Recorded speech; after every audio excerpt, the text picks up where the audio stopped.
Hi, ladies and gentlemen. Thank you so much for tuning in today for the third Masterclass Made Easy with Professor Siew of the National University of Singapore and the well sought after corporate trainer for MNCs and also Fortune 500 companies. And some of the names I'd like to just rattle off: Swiss ABB, Japanese conglomerate Mitsui, and also Singapore Senoko Power, and from the banking sector, Citibank. And without further ado, I'd like to also announce some of the latest shows that is coming up with our series video that I would like to share with the ladies and gentlemen.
Latest news out of Singapore, Straits Times Index, we are in the red still for the last 1 month at 3,088 today. And that's from Singapore. And also for today, we are back in the green and we have risen 0.05% as at today from yesterday, day on day. And also the latest news from Temasek Holding, which is Singapore Sovereign Fund, sells the longest ever Singapore bond with 50-year offering, and that's from Temasek Holding, the Singapore Sovereign Fund. And also Singapore has the richest person with 20 billion fortune, and that's Forrest Li from China, and the company is Siew Limited. And thank you once again, ladies and gentlemen, and let's welcome Professor Siew from the National University of Singapore, and she is the top corporate trainer, which has also listed penny stock companies in Singapore and in America. And we are so honored to have her to spend her time because she's paid so much by the hour, and we're having her in the show because we believe in giving back to the community, and with some of these knowledge that is always in a top secret in the Fortune 500 companies and also the listed companies. We are going to unravel the secrets for them being the top companies. But some of these things made so simple, the concepts are so simple to be applicable to the mainstream businesses. And because we are in the pandemic still, companies aren't able to maximize their businesses because they're still in the semi-lockdown. People are not going back into the streets, and myself as an example, I've not gone into the streets for any buying of clothes or any makeup, any women's retail businesses, and they are suffering, ladies and gentlemen, because we aren't able to go to the streets, because we still feel that, hey, maybe this is going to be the new normal. So for the next few lessons and for the last few lessons, the master class made easy with our master and expert here, Professor Ko, that she has given us some concepts that are so easy and applicable, and it is a must-have for all entrepreneurs and all small businesses. So welcome again, Professor Ko, the master herself, with the class that is tailored for the Main Street businesses, that some of these things that you should take away at the end of the 25-minute masterclass made easy. Thank you, Professor Koh, the professor, the expert with the heart for the Main Street businesses. Professor Koh, say hi to everyone, Singapore and the international audience, and then dive into the concepts for our audience. Thank you, Vicky. Thank you, everyone, for tuning in again. You know, this is another chance courtesy of Vicky. I really appreciate it, and your time. It is really your time that matters. You know, I'm here to give whatever I have benefited from the society. Thank you. For the last 2 sessions, I'll just have a quick recap, which you're going to recap with us also. You talked a lot about OPM, the concept of OPM, other people's money, and you talked about getting extension from your suppliers, and also getting extension or loans and negotiate with the banks, and also asking your customers to pay upfront. Many of these give you the leverage and the mileage for you to go on for another day when things are really becoming very uncertain. And also you talked about the concept of leverage, and you actually illustrated for us Apple Corporation. We are talking about Apple Inc. And we should learn from these Fortune 500 companies, the top and the wealthiest company by capitalization of the world. That's Apple Inc. And also you talked about cash flow, and cash flow should be the main tenet of any businesses, even before profit or losses. So today, Professor Koh, let's have a quick recap of your slides, and let's dive into some of the concepts that the Main Street businesses should take away from you. Thank you, Professor Koh. Take it away. Thank you. Thanks, Vicky, once again. Now I will attempt to share the screen over here with Vicky's help. Yeah. I will make you as the host now so that you can share the screen and all the wonderful slides that you've made simple for the viewers. So viewers, do not fret if you do not understand some of these slides, because it's made so simple for you, and Professor Koh is going to review some of these concepts before. Professor Koh, take it away. Thank you, Vicky. Now, just in case anyone here has missed out on the first 2 sessions, don't fret. We will just recap as simple as ABC and as easy as 1, 2, 3. All right. So all companies, whether it's newly formed or they have been around for years and hundreds of years, they always comprise 3 legs. That's how it becomes stable.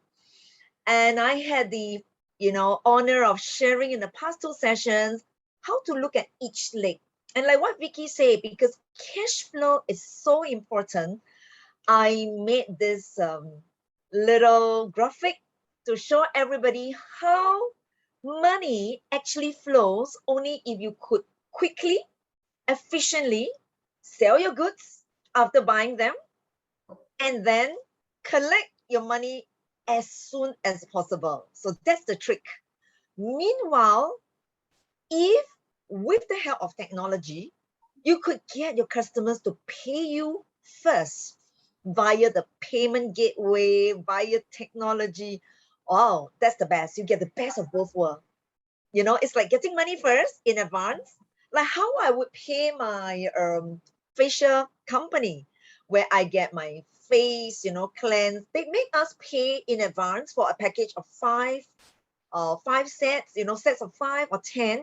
Now, if I can get the money fast enough, then I'm reducing my collection risk.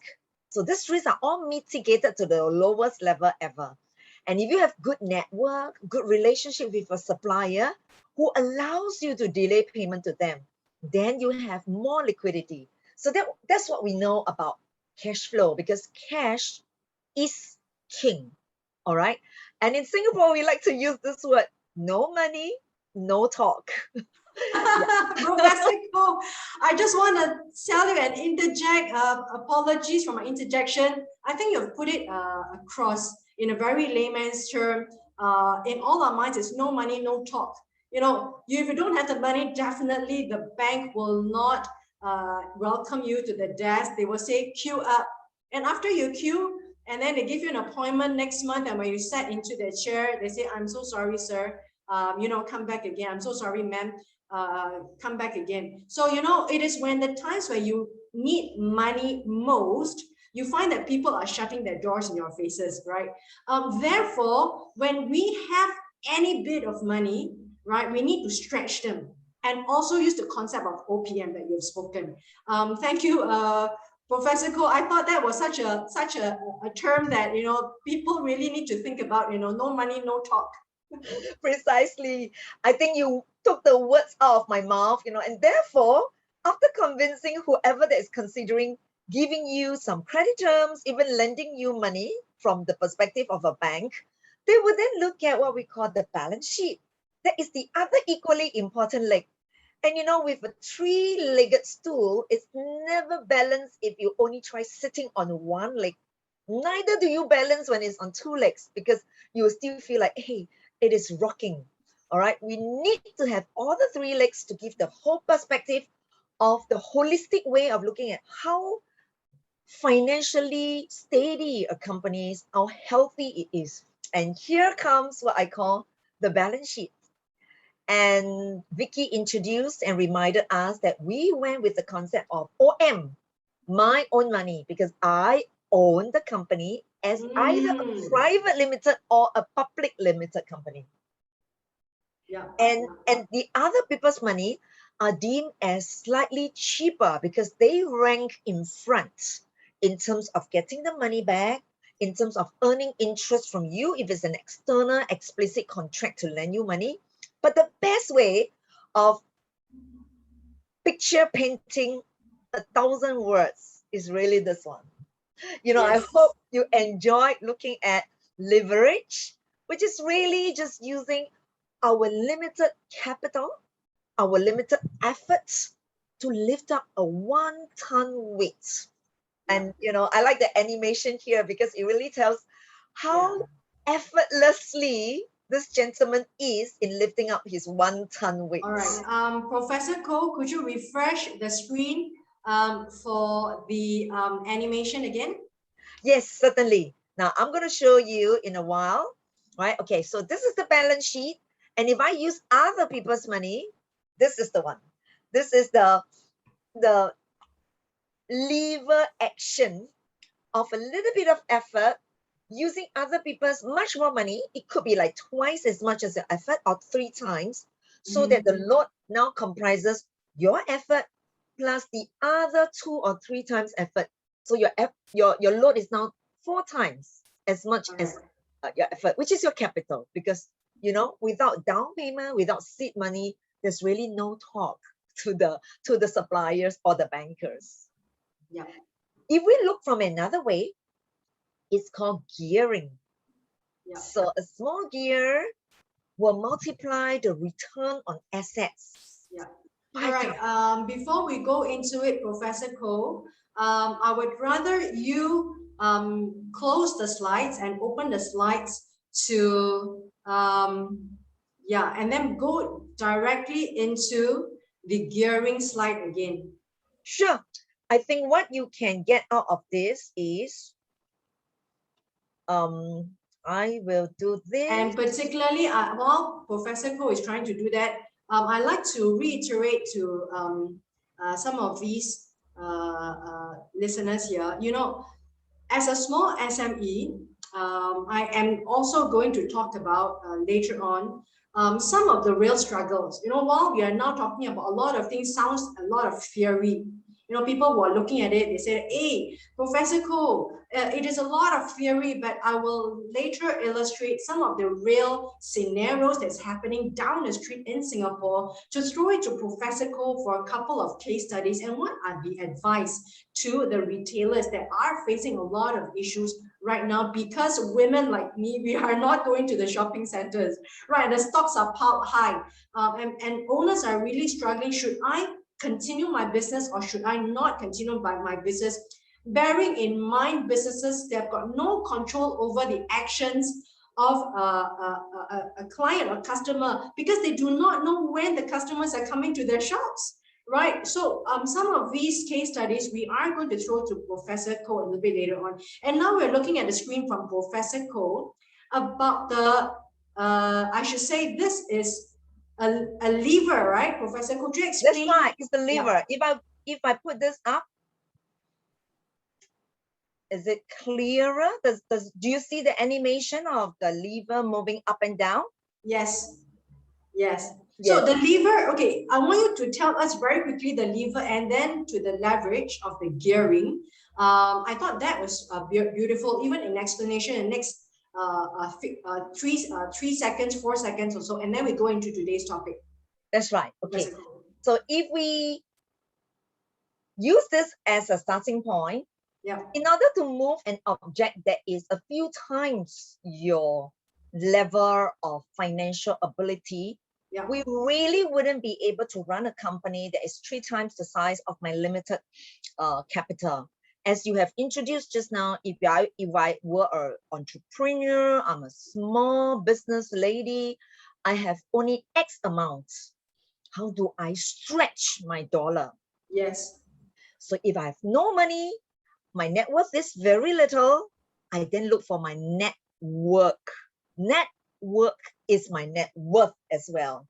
I will leverage on my suppliers, all right, my acquaintances, and maybe in a small way, get some kind of credit terms so that they can give me stocks, inventory that are maybe 3 times of what I'm able to pay down as a down payment. So if I put down 100,000, 10,000 as a down payment, and I can get a supply of 50,000 worth of goods. Negotiate the down payment. Yes. Negotiate the terms. Negotiate the down payment, and also we can have a consignment agreement, right? That's correct. I thought a consignment agreement is beautiful because you actually just like a reseller, you just sell whatever you can and then you return the rest. Yes. But not all businesses have the beauty of consignment. I'm thinking, Professor Koh, would you like to go into today's topic? And the review was beautiful. For some of the viewers who have not followed us for the last 2 episodes, and this is the time that would like to iterate. Professor Koh has done 2 masterclass sessions made easy for the Main Street people, and she is the master and she's the expert, and here she is going to explain some of these beautiful concepts in very simple layman's terms. Professor Koh, let's take it away today. Sure. So over here, just as we have done the concept of leverage and gearing, which are identical, is a matter of calling it the power of multiplier effect. Today, having understood what is the return on investment, which is what I earn from the business in return for putting in money, and like Vicky said it just now very aptly, my own money is limited in terms of resources. But I have my network, I have my credit terms from my supplier, or even I can use my credit standing to convince banks to grant me a small amount of overdraft, as in a sum of money for financing my working capital. Then I can look from the perspective over here, all right? The words in pink are my hard-earned money. They are really very precious and they have a high cost. Okay, right. One quick question. Professor Koh, which slide are you talking about? Could you go to the slide in terms of the screen? Okay. You got to close it and go to on it again. Yeah. There's a technical fault here. That's right. I think from your end. While you are doing that, I also would like to paint the scenario, which is so real. You know, when we go to the shops in Singapore right now, I just want everybody to imagine this wherever you are, whether in Malaysia, Singapore, because a lot of these companies, they are now trying to gear towards online. They find that having a shop in the shopping center, having a retail shop, having a brick and mortar shop doesn't make a lot of sense for them, because they cannot predict who is going to come to the shop, or whether for the next 1 month the whole building is going to even exist at all, right? If the main tenants are going to pull out, and you being a small tenant, you find that, hey, there's not much pulling crowd into the malls already.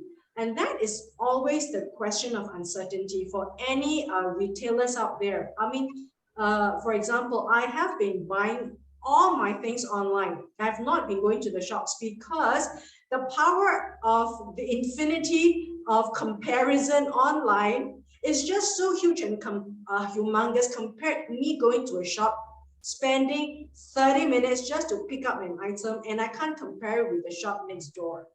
Right, the comparison online in your phone is so powerful, right? So Professor Ko, we're talking about real struggles of the shops. I mean, myself, as a female retailer, I don't go to the shops to buy skincare products anymore.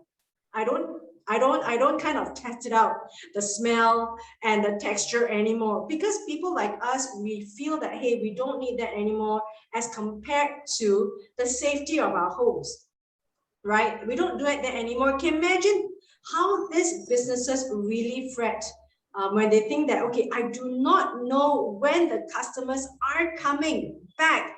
Even the economy is said to be reopening. Even the government and the prime minister keep saying that, hey, we are reopening the economy. But the real fact of the business people at home, when they sleep at night, this is going to bother them, is like, the economy is going to open, but are we enough to convince shoppers to come back, to test the product, to smell the product, and to spend half an hour in the shop again? So I think these are some of the things that we are talking about in the Main Street businesses, and I think the talk is not up in the mass media. We don't hear a lot of these worries about businesses in the news. We don't hear about interviewing about the worries of the businesses, either in American media, Singapore media, Channel News Asia, because we're talking about people are just sitting down there interviewing the S&P businesses. They're talking about interviewing Elon Musk. They're interviewing people like Mark Zuckerberg. They're interviewing the people about Forrest Lee, right? A lot of times we find that the conversations like that are not being brought in the news media. Therefore, the talk between Professor Ko and myself makes it so important, because we want to bring this conversation to the man in the street, to the businesses in the street.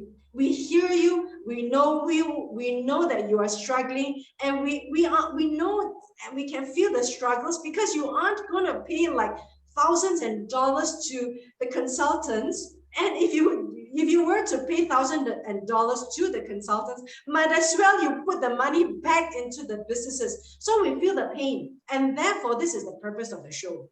I mean, I can feel it because I was an entrepreneur myself, Professor Ko, and I struggle myself. Do I continue my business in France, or do I sit back and do whatever and repivot my business back in Singapore? And where should we go after this? Even if the economy opens up, should I buy a ticket to go to Malaysia? Should I buy a ticket to go to Europe? Should I buy a ticket to go to America? These are the things that keep me up at night. So we have a heart for the Main Street people. So whatever Professor Ko is telling us, and if there are new viewers who are listening up, go back to 2 of our previous episodes and also sit back, relax, and buckle up, because she's going to tell us things that is applicable to the Main Street businesses, whereby you don't have to pay thousands and thousands of dollars to the consultants, to the mentors out there who you're going to pay them about, okay, what are you going to do with your costs? What are you going to do with the suppliers? What are you going to do with the stocks that is already in there? What are you going to do with new stocks that has not been in there? I would think that these are real things, Professor Ko. Do you think so, Professor Ko? Yes, precisely. I think you really nailed it down very well, Vicky. We can leverage on the apps in our handphone, all right, the Apple phone. Yeah, if we have grasped what is happening now, we take a leaf from what is happening overseas. I think the way forward is a hybrid. We cannot rely, yes, we cannot rely on only the brick and mortar, the retail space. Yes, that is property, but we want to do business with property in the cloud. This is really about expansion. You know, if you talk about leverage, I'm going to leverage on the apps and the technology. It may not be in physical cash money, dollars and cents, but it's exactly the app that multiplies your business. Now, today, we were told that airport terminal 1 and 3 are opening up. Yes. And the retailers there, actually, when they were interviewed, they shared that the business online has grown by leaps and bounds. But it does not mean they will take away the physical store. They will still want the physical store. Vicky, one of these days, both of us will go and try our hand cream, our lipstick, because Yes.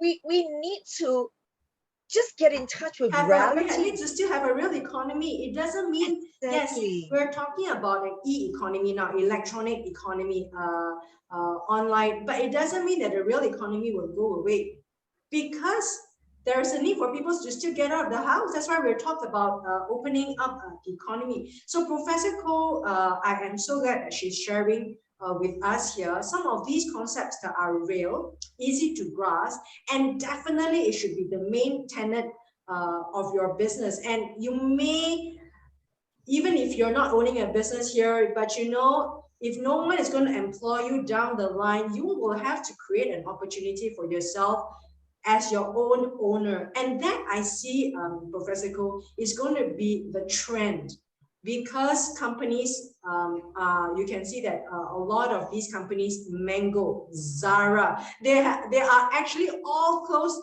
There are thousands of stores, over 1,000 across in the US already, and also across globally, because they're all doing online plus, like what you say, a hybrid.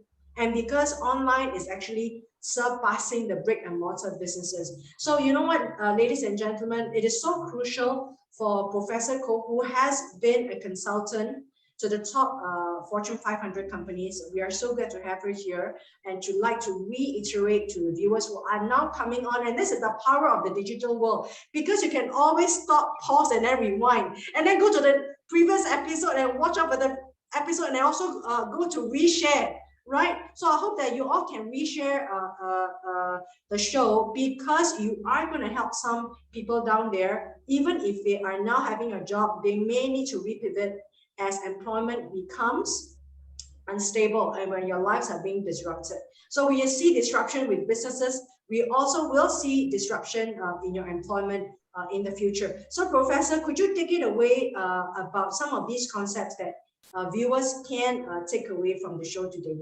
Yeah, I would like to continue from where Vicky was sharing. Yeah. If you are currently an employee, you already experience what we call hybrid style of working. Yeah. Some work from home, some go back to the office, maybe 3 times a week. All over Singapore, whether they are banking industry or the other industries, we are now downsizing on the rent, on the offices they have. Yeah. All right. And instead of having so much space, companies are trying to cut costs, because that's how you stay profitable all the time through the downtime and the good times. And then you go re-rent a smaller place, and you take turns to come to work, so that there is this morale, that is the the mental health that we can maintain for our staff. Now, in the same way, along the same line as what we were saying, business got to be so nimble. If my online business is selling well, then I could still work from home and write reviews. We extract reviews from existing customers who, like Vicky, she shops her fingers, not with her feet, not with her legs. But that will give the rest of the people such a good review and news, and that itself by word of mouth. So we are back to basic.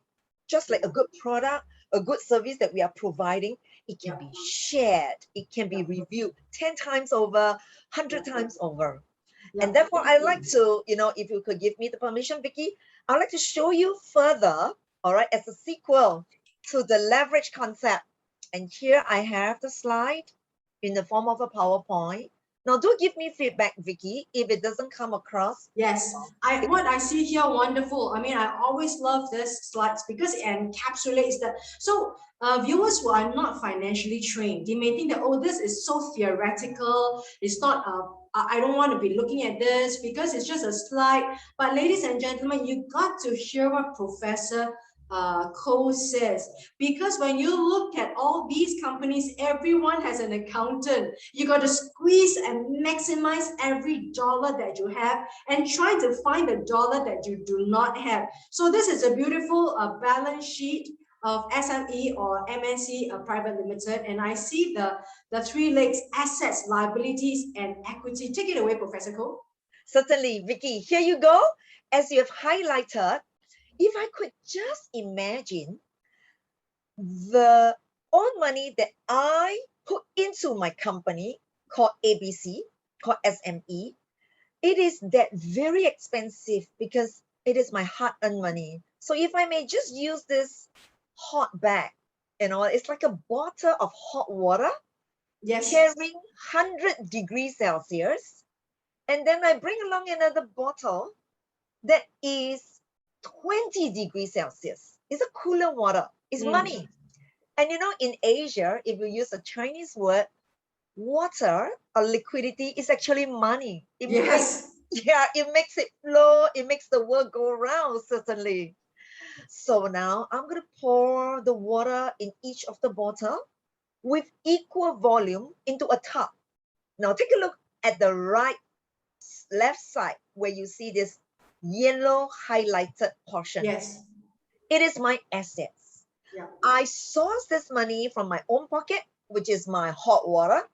And I source it from the creditors or the bankers, which is slightly cheaper or cooler water.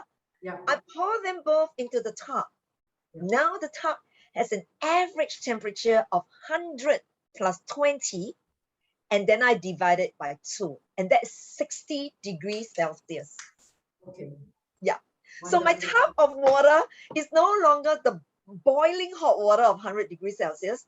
Neither is it, room temperature or below room temperature of 20. It's a warm water of 60 degrees Celsius. Yes. Wonderful. This is how we are going to merge what we have seen previously about leverage. See, leverage is using the cooler water, which bears and carries a lower price tag. Now, the analogy I'm drawing is the price tag of a cheaper water is like the temperature of only 20 degrees Celsius. Yes. As compared to 100 degrees Celsius. Yes, Professor Cole, this concept of OPM is so powerful. Yes. Other people's money, that's right. Yeah, and OPM is so powerful. It's always been iterated and reiterated again. But I would think that it is important to know, but much more important, use it as the main tenet of your business. You must always be thinking of fundraising. I mean, fundraising that doesn't just mean getting funds, but fundraising could mean extension of credit terms, consignment, like what we said before, and also like what you say, down payment of goods, your stocks, a reduction of the down payment of stocks. And that also meaning that you're stretching every dollar of the OPM concept. It goes beyond going to the bank to borrow money, Professor. Yes, you hit it on the nail. Yeah. Can we see on next slide 11? Yes. If I now look at my money, which is the sincerity, I call it sincerity because the supplier would like to see that I have a skin in the game. So this is my down payment. And then if I could start with only one supplier, not just one supplier, but 2 suppliers, and maybe even the 3rd supplier, as you can see on the picture, I have 3 blue bottles of cooler and less expensive money. Now, if we could just use, the mathematical appreciation of adding 100 degrees Celsius with this red hot money, but the others bearing only 20 degrees Celsius, just add them. 100 plus 20 plus 20, which means I have 160. And then I divided it by 4 bottles because I have a total of 4 bottles. And each of them has a price tag with the last three bearing the lowest price tag. So if you follow me, just very logically, like the way we go shopping, we have 4 items, $100 each. The next 3 items is $20 each. We have a total of 160, but the average cost is only 40 because it's 160 divided by 4 parts. Yeah. You see on the left hand side, highlighted in green, that is the average temperature after I've poured all this water into that pond, which Vicky used just now. That's how I raise my money. All right, Professor Koh, I'd like you to talk a little bit about this case study for the next 5 minutes before the show ends. Would you like to go back to your main screen and close off the slides? Sure. Now, Professor Koh, I've got a real case study here. Okay, they are very anxious. Now, this is real case studies. Okay, you've got a retail fashion shop owner right down in the street in Orchard Road.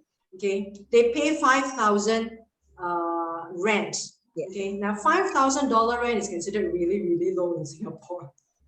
$5,000 rent, $1,000 for utilities like, okay, air condition, ionizer, cleaning of the air, you know, because now we're in a pandemic situation.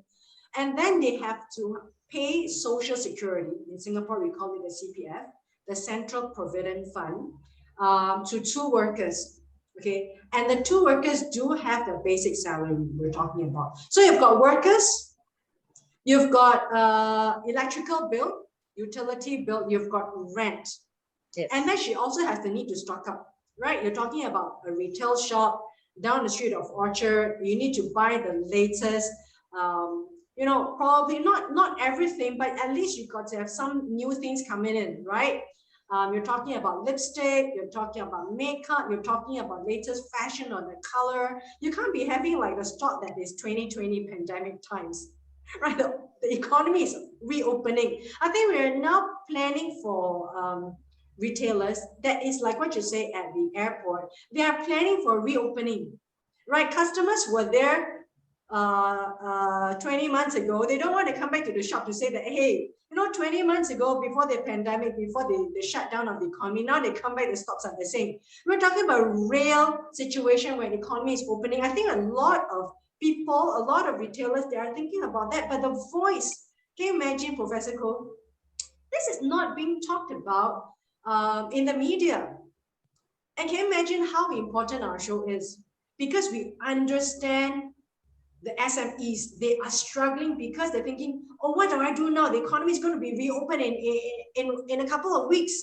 People are going to come in, shoppers are going to come in, business, tourists are going to come in. We're talking about economy that is going to be poised to open with or without COVID-19.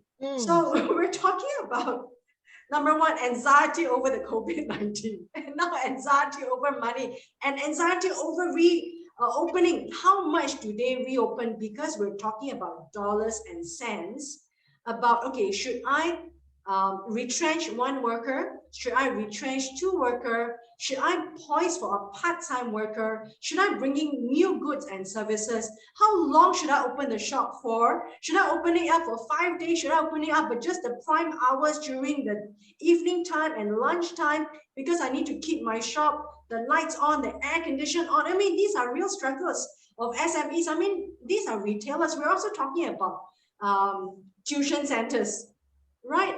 Are parents going to come back in an enrichment class? We're talking about a lot of these retailers, not only fashion and F&B. We're talking about people in general, the service industry.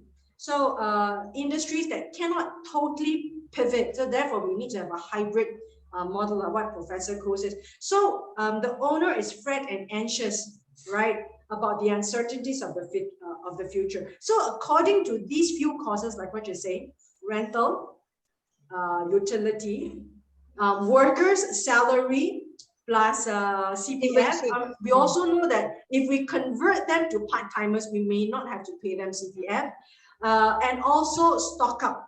Right now, for all these costs, right, Professor Go, can you detail to us, imagining we do need to answer to some of them who are tuning into your show, what is the first three things from the top of their head they need to consider regarding this 5 costs? Professor Go, take it away.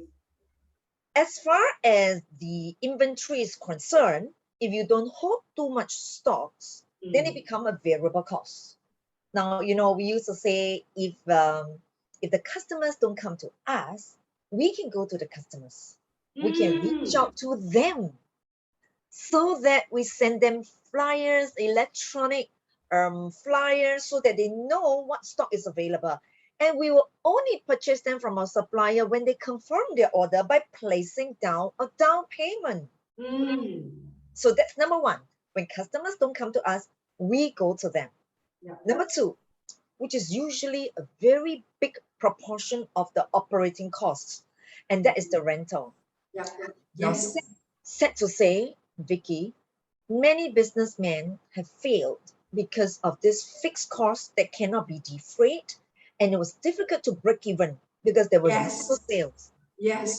They would have terminated their lease or renegotiate their lease. So I think here's where the negotiation skill can help save the day. Tell us more about this negotiation, because you do so much negotiation, right? Give us maybe a couple of tips in negotiation. Now that we have shifted our paradigm, there's a paradigm shift that we don't have to always operate from that vantage point. You just want to have a physical presence. People know you're there. But we have now multiplied our property, all right, which is the shop front, to the cloud, to virtual, all right, to e-commerce. Therefore, we should talk to businessmen who owns properties, the landlord, who are as forward-looking as us. We look to them and we ask them things like, hey, how about you adopt me? All right, you have a fixed shop, which you are also suffering, another tenant, all right, from low sales. Maybe you could take me in, we share. So it's like a consignment. I'm just sharing your space so that you now provide a wider spectrum of product range to the customers, and we share customers, we share space. That's how I would cut down my rental, because that's I think this is so powerful. Professor Gu, just reiterate and tell you I'm so excited because we're giving real ideas. We're really giving real ideas. This is nothing theoretical, ladies and gentlemen. Now think about when we go into the retail shop, right? In marketing, right, it's something called bundling. Okay. Now if you have this very small retail shop that sells, their very exclusive skincare, or they bring in the Kardashian lipstick and all this, from the US, the shop, right? Can you imagine if half of the other shop, they sell lingerie, and they can bring in the lingerie from China or Vietnam, right? Korea, you suddenly have to capture the same group of clients, which are women like me, not only looking at the skincare or makeup or the lipstick, but also I can look at the lingerie. Why lingerie? Because it doesn't take up a lot of space, right? And then they could share. So therefore, now you've got 50-50. So I think this is really dynamic, Professor Go. We're talking about real concepts, and it excites me because our job is cut up for us. We are giving ideas out into the world for people who needs to pivot from brick and mortar. Now we're going to hybrid, because like what you say, it's just a storefront. We cannot have totally just a virtual world, because somehow down the line, you do need to invest in your own brand. You do need to have this touch point with people who want to come and visit your shop. And I think you gave a very practical idea about, hey, I need to join forces. And in marketing, we call it bundling, right? The same customer, you're trying to sell them two things, right? You're trying to sell them skincare, makeup, on there you're trying to sell them lingerie, isn't it? So from there, you try to, what you say, Professor Go, squeeze every dollar from your customer. And I'm so excited about this. Let's give ourselves a round of applause. We're really stretching the wallet. Yeah, we're stretching every dollar. Yeah, and we follow like what McDonald's would say. They are upselling, upsize. All right, so now we up upsell, we have cross-sell, different products, same customer base. In fact, they could share and do a strategic alliance, that, okay, I'm now selling to your customers and you are selling to my customers. And we all benefit mutually. Yeah, and this concept of collaboration, changing competition to become collaborator, it is so important for survival, Professor Koh. For the last 30 seconds or so, would you like to wrap up your concept of negotiation? Could you give us the third takeaway from rental? Right, one of the most important is to renegotiate rental, because rental is the one that cut throat. And I always say rental is the worst because they're even worse than tax. Yes. When you don't have revenue, you don't have to pay tax. Yes. But rental is always there, right, Yeah. Professor Koh? Yes. It is something that kills businesses. So we need to always think about what is the bulk of your cost. And the one that kills businesses is always rent. And Professor Koh has already said, out of all this research, right, the one that kills SMEs is always the brick and mortar, the rent. And also you talked about renegotiating with customers, asking them to come to you via virtual means, emails, calling them. Right nowadays, I really receive calls by my clients about, hey, do you need to relook into coming back to the shop again, reaching out to them. Is there the final takeaway for us for the next 30 seconds, Professor Koh? There are many mechanisms, we also learn with changes besides the SMS, the WhatsApp, Instagram, Facebook, Telegram, all right, emails. These are ways we can really reach out. And it's really like a virtual leverage. Yeah. Yes. You know what, Professor Koh, even when you say about using Telegram, Facebook, WhatsApp, I mean, people never thought that, hey, this could be an outreach, because we only use the Telegram and we always use WhatsApp, right, for our friends, right? You have to re-paradigm shift to join these big groups, using them as an outreach to your customers. And also, it's so easy because you can just post a picture and you just do a promo. Yes, yes. And people like reviews. People like, other people who have tried and tasted goodness, to give them the affirmation and the verification of the quality of your product. Yeah, and that is so true, especially in a world whereby we are talking about democratization of conversation, right? Now we're talking about customers are talking to each other. Reviews are so important. And I think this is something that even myself haven't thought of, using Telegram and using WhatsApp to reach out to your customers, to create a whole conversation amongst customers whereby one push, right? You can reach out to your customers. Okay, this is our latest product, and this is our latest color. This is our latest stock that comes in. This is our latest promo. I think some of these are so practical, right? And if people think that, hey, this is too deep a theory, no. I would think that these are some very small, minor tweaks that doesn't cost a thing. We're talking about going to the level of the real ground level, whereby things that does not cost a thing, that gives you the mileage, that gives you the leverage, Professor Koh. And if you could even negotiate with the landlord because you want to just have a physical space, it could be based on a percentage of your sales. Oh, because you said that even paying tax, and I like to tell my customers, paying tax is always a happy problem. The more money you make, the more you can afford to pay tax. Wow, so that wraps up to be the happy taxpayer. And we should do that because the Bible says, it's a tough job as a tax collector. We should make that job easy too. That we should be right. Happy taxpayer, right? And we'll talk about taxation and minimizing paying of taxes, even though we're the happy taxpayer in the next upcoming series. Today is always a precursor. It's always another episode that gives you a glimpse of what's to come. And I'm so excited to do this show with Professor Koh. Number one, she is the go-to person in the corporate world, about financials for corporations. And now she's actually breaking down and unpacking for the Main Street businesses.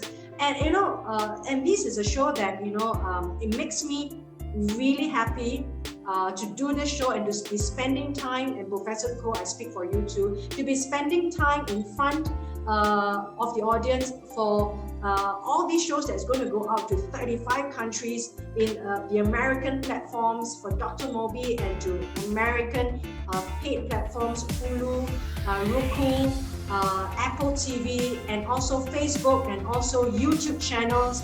Not only because it is something that we want to spend time, because it is a digital world, but really this is a time for us to give our tips to the Main Street people wherever you can. Share this video, and it's so powerful. We spend time here for the viewers. We spend time here because we have and we know there is something that is enormous that we can give out to the Main Street people, the Main Street businesses. Thank you once again, Professor Koh. I'm so excited about what we're doing now. It is so deeply meaningful if you think about it. It is not something theoretical, something that we read out the books, but we made it adaptable. We make it applicable, and we can apply it immediately today, right now. It's all about instant gratification, isn't it? Yes, at the press of the button. Yes. Thank you so much, Professor Koh. And with that, I'd like to take back the host from Professor Koh. Certainly, Vicky. To you again. Take it away, Vicky. Yeah. And that I would like all the listeners and all the viewers to follow us for the next 1 month or so. For the next, hopefully you can continue for the next 10 weeks for 1 full semester with Professor Koh to be sharing with us all these wonderful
Thank you so much, Professor Koh. And there is such a wonderful, meaningful, deeply humanitarian work that we're doing, because we're giving out real tips. A humanitarian work doesn't mean just give out money, charity work. It really about upskilling the people. And you'll find that upskilling is so important in times like this, that what can we share? Sometimes we think that we cannot reach out to the ends of the world, but with technology, we can reach out to the ends of the world, because this is going to go into infinity, Professor Koh. And not only that, we're going to reach out to people that we don't even know. And if they can get a glimpse out of it, even out of it, 5 minutes that can help them and can encourage them, I think our job is done, Professor Koh. Yes, that will be my deepest pleasure. Yeah, Professor Koh, thank you once again.